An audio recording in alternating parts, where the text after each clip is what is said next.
Hello மக்களே, welcome back to our channel. Bigg Boss season 9 இன்னைக்கான promo 1 release ஆயிடுச்சு மக்களே. நீங்க எல்லாரும் ஆவலோட எதிர்பார்த்திருந்த மாதிரி கானா வினோதோட ஃபேமிலி வீட்டுள்ள என்ட்ரி கொடுத்துட்டாங்க. ஒரு மாதிரி எமோஷன்ஸான மூவ்மெண்ட் தான் இந்த வீட்டுள்ள இன்னைக்கு ஃபுல்லா இருக்க போகுது. ஏன்னா வந்து நீங்க 3 பேரோட ஃபேமிலி வீட்டுல வர மாதிரி நம்மளுக்கு இன்ஃபர்மேஷன் வந்துட்டு இருக்கு. சோ கானா வினோதோட ஃபேமிலி நைட்டு தான் வராங்க. கானா வினோத் ரொம்பவே எமோஷனா உடையறாரு. அந்த டைம்ல தான் டோர் திறந்ததுக்கு அப்புறமேட்டு காமிப்பாங்க. முன்னாடி போய் பார்க்க முடியாது, டக்குன்னு டோரை க்ளோஸ் பண்றாங்க. அப்ப ஆக்டிவிட்டி ரூம்ல போய் நீங்க வந்து கேம் விளையாடணும், ஓகேவா? சோ இந்த இடத்துல ஓபன் பண்ண உடனே பாக்யா அவங்களோட குழந்தைகள் ஒருத்தவங்க, இன்னொருத்தவங்க வந்து கை குழந்தை போல. சோ 2 பேருமே குழந்தை, சின்ன குழந்தை தான், ஓகேவா? சோ இந்த வீடு வந்து ரொம்பவே எமோஷனா ஆக போகுதுன்னு நினைக்கிறேன். ஏன்னா கை குழந்தைங்களாம் வீட்டுல இருக்கும்போது ஜாலியா உட்காந்து விளையாடிட்டு இருக்கலாம் குழந்தைங்க கிட்ட.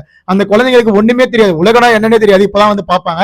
சோ அந்த குழந்தை பிக் பாஸ் வீட்டுல வந்து இந்த உலகமே அந்த குழந்தைய பார்க்க போகுது அப்படின்ற ஒரு ஃபீல்லாம் வந்து கானா வினோத்துக்கு இருக்கும். சோ அது மட்டும் இல்லாம பாக்கியா அக்காவுக்கு இன்னைக்கு பிறந்த நாள், ஓகேவா? சோ நேத்து பிறந்த நாள், நேத்து தான் இந்த எபிசோட் நடந்து முடிஞ்சிருக்கும். நேத்து நடக்கதான் இன்னைக்கு காமிப்பாங்க, ஓகேவா? சோ நேத்து 22 அவங்களுக்கு பிறந்த நாள். சோ அவங்கள வந்து அந்த பர்த்டே அன்னைக்கு வீட்டுல வர வைக்கிறதும் அந்த ஒரு கேக் கட்டிங் மூவ்மெண்ட் இருக்கும்னு நினைக்கிறேன். சோ அதெல்லாம் இருந்ததுன்னா பாக்யாக்காக்கு இது ஒரு பெஸ்ட் பர்த்டே அப்படின்ற மாதிரி கானா வினோத் சைட்ல இருந்து என்னால வந்து வெளியே வந்து கானா வினோத் வெளியே எங்க வேணாலும் பர்த்டே வந்து செலிப்ரேட் பண்ண முடியும், ஓகேவா? பட் ஆனா பிக் பாஸ் வீட்ல செலிப்ரேட் பண்றது ரொம்ப ரொம்ப கஷ்டம். அது ஒரு சில பேருக்கு தான் அமையும். அது கானா வினோத்துக்கு அமைஞ்சிருக்கு. சோ கானா வினோத்தோட வைஃபை வீட்டுல கேக் கட்டிங் மூவ்மெண்ட்லாம் இருக்கும்னு எனக்கு தோணுது. ஏன்னா கானா வினோத்தோட வைஃப் வீட்டுல நைட்டு தான் வராங்க, ஓகேவா? சோ நல்லா அதை பார்க்கும் போதே தெரியும். லைட்லாம் ஆஃப் பண்ணதுக்கு அப்புறமேட்டா வீட்டுல வராங்க. இங்க கானா வினோத் அவங்க ஃபேமிலியை பார்த்ததுக்கு அப்புறமேட்டு உடனே டாஸ்க் ரூமுக்கு போறாரு. டாஸ்க் வந்து பிளே பண்றாரு. அந்த டாஸ்க் எப்படி இருக்குன்னா, அதாவது 2 பேஸ்கெட் ஃபுல்லா பால்ஸ் இருக்கு.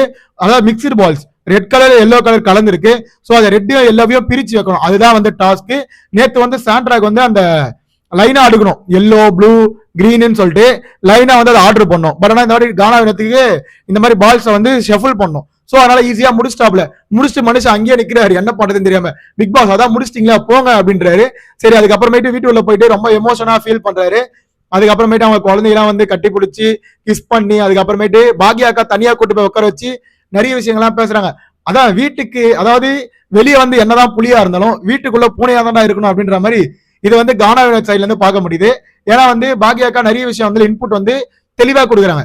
அதாவது நீ கேம்லாம் நல்லா தான் விளையாடுற, கோவப்படாத அப்படின்னு நம்ம கானா வினோத் சொல்ல போல, நான் எங்கடி கோவப்படுறேன்னு இப்ப என்ன பண்ற, இப்ப கோவதானே படுற அப்படின்ற மாதிரி சொன்னோடனே நம்ம கானா வினோத் எல்லாத்தையும் எகிரின்னு போவாரு. பட் இந்த இடத்துல வந்து பம்பினே போறாரு. ஆமா, அப்படியே சிரிக்கிறாரு. அவர் முகத்துல அவ்வளவு ஆனந்தம் இருக்கிறது. சோ அதெல்லாம் பார்க்கும்போது லைஃப்ல இந்த மாதிரி சில மூமெண்ட்லாம் வரும்போது நிறைய எமோஷன்ஸ் மற்றும் ஹாப்பினஸ் எல்லாமே கலந்து வரும். மிக்சடு எமோஷனா இருக்கும். சோ அந்த இடத்துல அவங்க சொன்னாங்க, அதுக்கப்புறமேட்டு ஒழுங்கா இருந்துக்கிற வழிய பாரு, வீட்டுக்கு வந்தனா இருக்கு உனக்கு, இங்க எல்லாம் ஒண்ணு அடிக்க முடியாது, வீட்டுக்கு அடிக்கிற அப்படின்றாங்க. சோ கானா வினோத் அவர்களே, நீங்களும் வீட்டுல அடி வாங்குற கேரக்டர் தானோ? வீட்டுல இந்த ஹஸ்பண்டா இருக்கவங்க எல்லாருமே வந்து வெளியே தான் புலியா இருக்காங்க, வீட்டுக்கு போனா பதுங்கிடுறாங்க, அடிச்சாலும் வாங்கிட்டு தான் இருக்கணும் அப்படின்ற மாதிரி தான் இருக்கு. சோ அவங்களோட லவ் மேரேஜ் தான் இவங்களுக்கு. அந்த லவ் அழகா இங்க தெரியுது. சோ பார்க்கும்போது நல்லா ஹாப்பியா இருக்காங்க. சோ இதுதான் இன்னைக்கு ப்ரோமோ 1ல காமிச்சாங்க. நெக்ஸ்ட் ஃபேமிலி யார் வராங்க நிறைய பேர் கேட்டுட்டு இருக்கீங்க. அதாவது கானா வினோத்தோட ஃபேமிலி நைட் வராங்களா, கனியோட ஃபேமிலி காலையில வர மாதிரி கேள்விப்பட்டேன். விஜி சீசன் 2ல இருந்தாங்களே கனியோட சிஸ்டர், அவங்க வராங்க, அவங்க குழந்தைங்க வராங்கன்னு கேள்விப்பட்டேன். அது மட்டும் இல்லாம சபரியோட ஃபேமிலி அடுத்ததா வீட்டுல வருவாங்கன்னு நினைக்கிறேன். லாஸ்டா கானா வினோத்தோட ஃபேமிலி வராங்க. சோ இதுதான் இன்னைக்கான அப்டேட். இது எப்படி வேணாலும் ஷஃபிள் ஆகும், எப்படி வேணாலும் மாறும். பட் நம்மளுக்கு கொடுத்துருக்க அப்டேட் நான் உங்ககிட்ட கொடுத்துட்டேன். சோ இந்த கானா வினோத்தோட ஃபேமிலி வீட்டுல வராங்களே, அதை பத்தின கருத்துக்களை கீழே கமெண்ட் செக்ஷன்ல கமெண்ட் பண்ணுங்க. கானா வினோத்துக்கு அவங்க வைஃப் வந்து நிறைய அட்வைஸ் பண்ணாங்களே, அதை பத்தின கருத்துக்களும் கீழே கமெண்ட் செக்ஷன்ல கமெண்ட் பண்ணுங்க. அவங்க குழந்தை ரொம்ப கியூட்டா இருக்காங்க. அந்த குழந்தை கை குழந்தை இருக்காங்களே பேபி, அவங்க ரொம்பவே அழகா இருந்தாங்க பாக்குறதுக்கு. சோ நிறைய எமோஷன்ஸ் வீட்டுல இருக்கு மக்களே. அதை பார்க்கும்போது இந்த ஃபேமிலி ரவுண்ட் வந்தாலே ஒரு மாதிரி எமோஷனா மாறிடும். அதாவது இந்த சீசன் என்னதான் ஒஸ்டா இருந்தாலும் இவங்களோட ஃபேமிலி ரவுண்டு ரொம்பவே அழகா இருக்குது இந்த வீட்டை. நேத்து மீனுக்குட்டி ரொம்ப அழகா பண்ணாங்க, பார்த்தும் நல்லா. அதாவது 2 குழந்தையுமே நேற்று வந்து ரொம்ப அழகா இந்த வீட்டை மாத்தினாங்க. அதே மாதிரி இன்னைக்கு கானா வினோத்தோட ஃபேமிலியும் வீட்டை ரொம்ப அழகா மாத்திருக்காங்க. அதே மாதிரி நெக்ஸ்ட் கனியோட ஃபேமிலியும் வீட்டை அழகா மாத்துவாங்க.